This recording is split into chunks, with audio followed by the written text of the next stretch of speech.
So we all know that, after the year after the Stonewall rioting, Pride Month came, and everybody started to have a different conversation after that.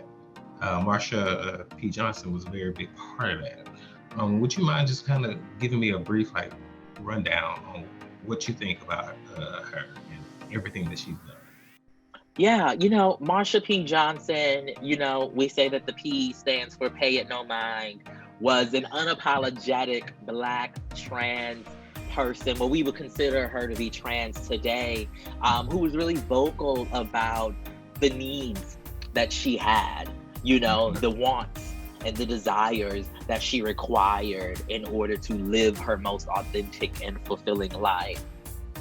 But I think what Marsha and many of the trans individuals who and lesbians and gay men and bisexual individuals who were at Stonewall really set us all on a path to change the way in which America deals with individuals that it considers to be different, to try to make our union a bit more inclusive, and to really, I think, bring more humanity and agency to the LGBTQ plus community. I think we didn't have that. So something we simply did not have. Tell me what Pride Month means to you. I remember reading an editorial you did for Esquire last year when there was no Pride.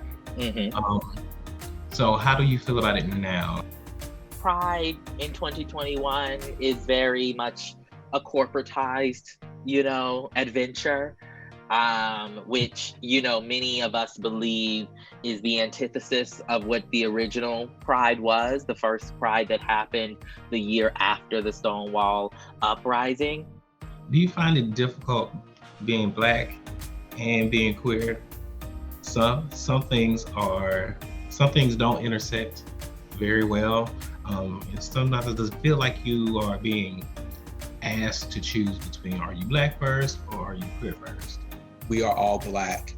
That is certainly how this nation perceives us, and that those of us who are part of the LGBTQ plus community remain Black. And just because we're part of one does not exclude us from being a part of the other. I think there are plenty of people who would like us to have to choose, who say that you should be Black first, or they feel that we're choosing our queerness first over our Blackness. When in reality, for me, when I walk into a space, you see my Blackness, you see my queerness, you see my transness all at once. I cannot pick and choose. Now, there are some members of our community who, based on how they show up in the world, right, are able to you won't know they're a member of the LGBTQ community just by looking at them. Do you feel like society today doesn't value transgender people, specifically the Black trans women? Black trans women in particular receive the brunt of the violence that the LGBTQ community often faces. And what we know is that the majority of those Black trans women who have been killed this year, and the ones who were killed last year, and the ones who were killed before that, were killed by intimate partners who more often than not were Black, cis, straight identified men who were scared of the world finding out that they loved a trans woman, because this world often sees trans women as men in wigs, and therefore those Black, cis, straight identified men fear that they'll be considered gay. And so what do? They act out and they kill the Black trans women, right?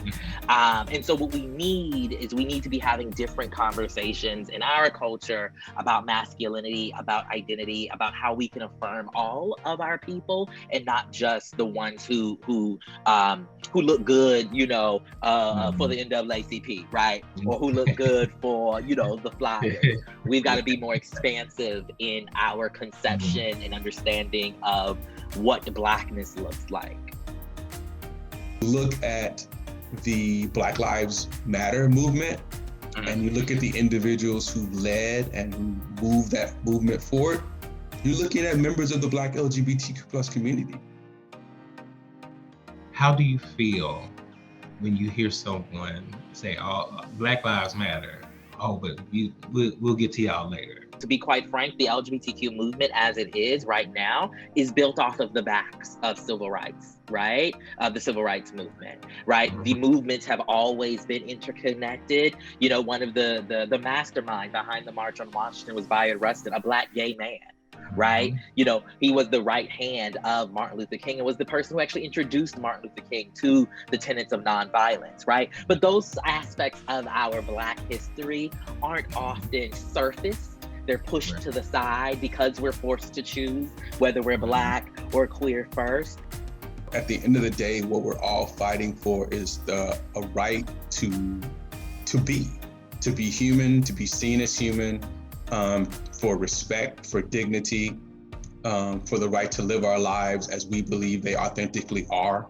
One of the reasons why we formed, at least here in Los Angeles, an organization called Better Brothers Los Angeles, was to increase visibility.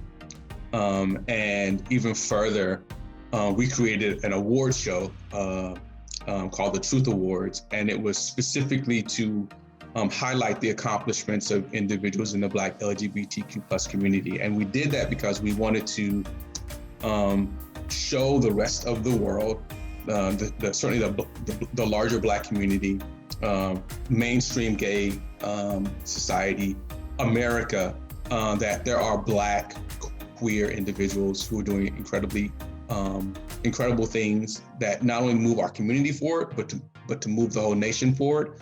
And that they too are aware, they too are worthy of being recognized and showcased, and that we too are American. How important are the shows like Pose, Legendary, Noah's Ark, all of those shows that show a different side of what it is to be, you know, a Black queer person in America and the world? Does it matter more to have this type of more realistic view of, you know, trans lives, you know, just queer life, period, to open up people to it? We often credit a variety of television shows for helping to change the hearts and minds of the American public as it relates to gay marriage, right? I think that television and film, particularly as it relates to Black LGBTQ identity, is supremely important for those same reasons, right? The idea and the hope is that you will watch a show like Pose or Legendary or the iconic Noah's Ark, and it will help you begin to shift those attitudes within yourself so that you feel like you can love on a Black trans person, so that you feel like you can support your Black queer child when they come out to you in your household, right? The problem is we have these instances that pop up in media. We have these film and TV characters, and for whatever reason, we as a community, as Black LGBTQ people, are expected to be grateful for that.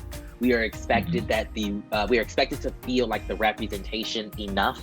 The representation alone, is enough, when in reality, we need you to take the love that you have for, you know, the evangelistas on Pose, right? And translate that into your everyday life.